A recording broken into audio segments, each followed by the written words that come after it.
Olá pessoal, bem-vindos a mais uma aula, prosseguindo o conteúdo de capacidade elétrica, condutores em equilíbrio elétrico e capacitores. Falaremos hoje sobre a energia potencial elétrica armazenada em um capacitor e também falaremos sobre capacitores planos. Bacana? Então vamos começar.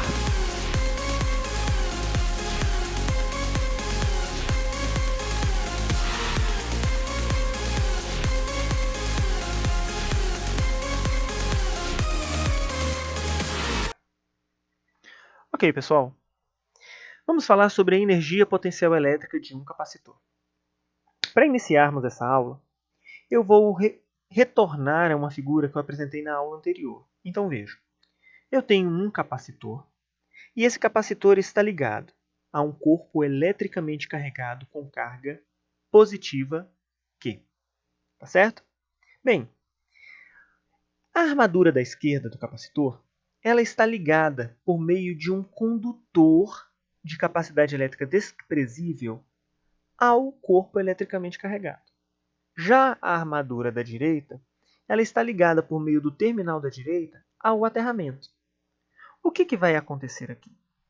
Em razão dessa conexão, cargas elétricas positivas serão acumuladas na armadura da esquerda.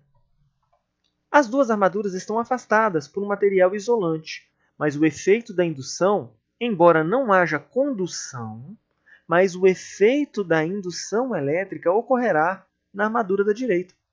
Então, a armadura da direita ela vai ter acúmulo de cargas de sinais contrários à armadura da esquerda. Perceberam? Haverá, então, um armazenamento, uma acumulação de cargas elétricas nas armaduras desse capacitor. Agora vejam que para cada carga acumulada, eu tenho uma variação diretamente proporcional do potencial elétrico.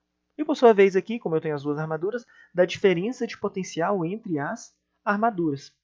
Então vamos ver aqui a equação da capacitância. Capacitância, que é uma constante, nós falamos disso na aula passada, é igual à quantidade de carga armazenada nas armaduras, dividida pela diferença de potencial nas armaduras. Tá certo? Vamos isolar então a carga elétrica. Observem bem, eu posso perceber aqui que a carga e a diferença de potencial são diretamente proporcionais. E o fator de proporcionalidade é justamente a constante C. Agora, se nós aprofundarmos um pouquinho mais dentro da geometria analítica, nós podemos verificar aqui que a equação carga igual a capacitância e diferença de potencial é uma equação de reta, é uma equação do primeiro grau.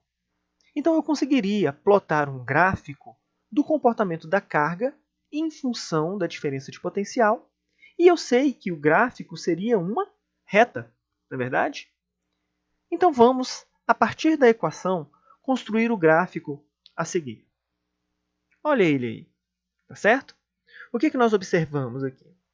Sabendo que a capacitância é dada por Q sobre U, podemos afirmar que a carga do capacitor é, em cada instante, diretamente proporcional à sua diferença de potencial. Portanto, nesse diagrama carga versus diferença de potencial, nós podemos chegar a esse gráfico. Tudo bem? Eu trago aqui uma figura abaixo para poder afirmar uma coisa para vocês. Inicialmente, olha só, é uma outra maneira de eu carregar o capacitor, né? No exemplo anterior, eu carreguei o capacitor por meio de um corpo eletricamente carregado. Aqui eu tenho uma bateria de um carro, eu tenho um interruptor elétrico, né, que vai acionar esse sistema, e eu tenho dois fios ligando a bateria ao capacitor. Com a chave aberta, não existe carga alguma acumulada nas armaduras do capacitor. Aí eu fecho a chave. Ao fechar a chave, eu teria o acúmulo de cargas elétricas positivas do lado esquerdo, olha o terminal positivo ligado aqui, e eu teria o acúmulo de cargas elétricas negativas no terminal que está ligado no negativo. Pessoal, eu tenho aqui a bateria do carro fornecendo para o capacitor energia elétrica. E em razão do acúmulo de cargas elétricas, o capacitor está armazenando energia. Pessoal, vejam só. Se vocês lembrarem bem, nós sabemos que o trabalho ele é igual a carga vezes a diferença de potencial. Observem que o trabalho realizado ele é o produto da carga pela DDP. Significa que esse gráfico, quando eu faço o produto entre a carga e a diferença de potencial, eu tenho uma grandeza relacionada à energia, tá certo? Então, a área desse gráfico aqui vai me dar a energia potencial armazenada no capacitor. Tranquilo? Ora, professor, o senhor falou de trabalho. Sim, pessoal. Raciocinem comigo. Para carregar um capacitor, é necessário se realizar um trabalho elétrico, tá? Para que esse trabalho elétrico seja convertido em energia potencial elétrica. A energia não é criada do nada, ela é transformada, tá certo? Numa bateria de carro, eu tenho uma energia química que está sendo transformada em energia elétrica. E essa energia elétrica ela está sendo armazenada no capacitor. Eu tenho trabalho aqui, tá? Eu tenho um trabalho elétrico sendo armazenado em forma de energia. Tá bem? Agora vejam só.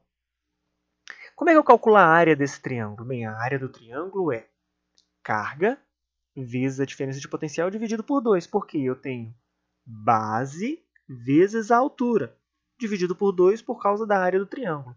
Então, a energia potencial elétrica armazenada no capacitor é a carga vezes a diferença de potencial dividido por 2. Mas se eu pegar essa equação Q igual a C vezes U e substituir na equação acima, eu obtenho uma variação da equação da energia potencial elétrica, que é o produto da capacitância vezes a diferença de potencial dividido por 2. E eu ainda posso aplicar uma outra variação, correto? Que é o quadrado dividido por 2C. Esse C é a capacidade ou capacitância elétrica. Qual a unidade de medida da energia no sistema internacional? Pessoal, é joules. Trabalho é uma maneira que os físicos usam para medir energia. E qual é a unidade de medida do trabalho? Joules. Então, qual é a unidade de medida da energia? Joules. Tá certo?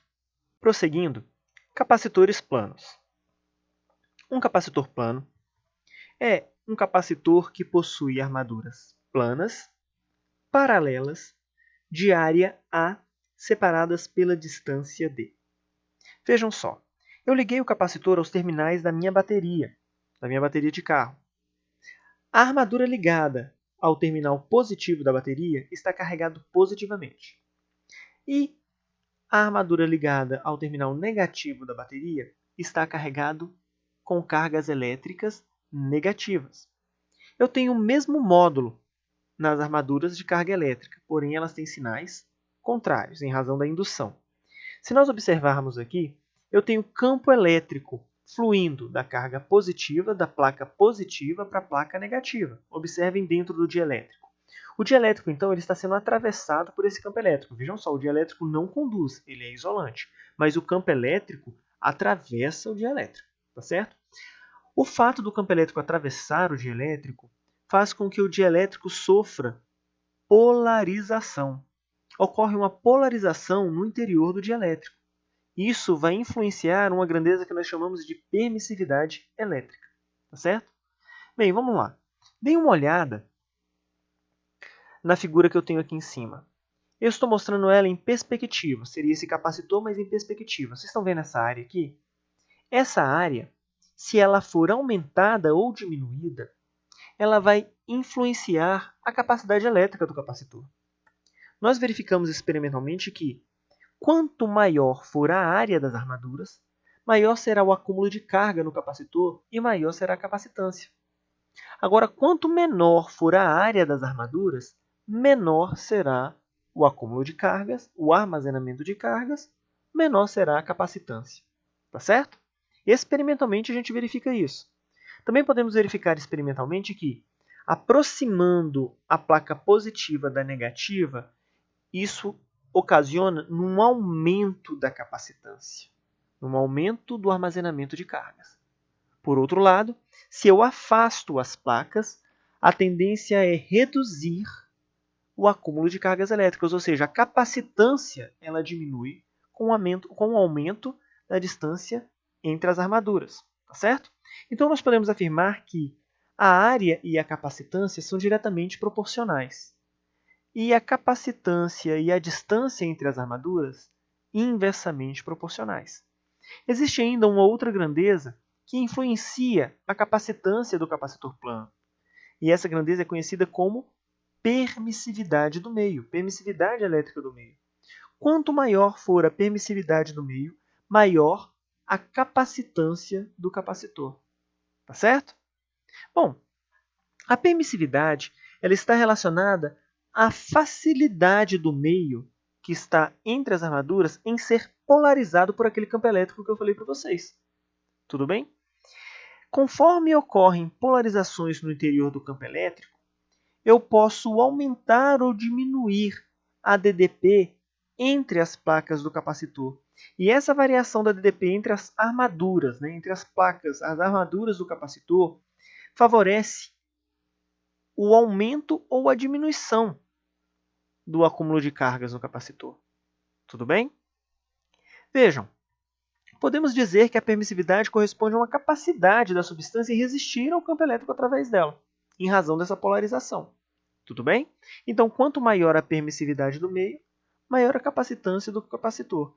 Quanto menor a permissividade do meio, menor a capacitância desse capacitor.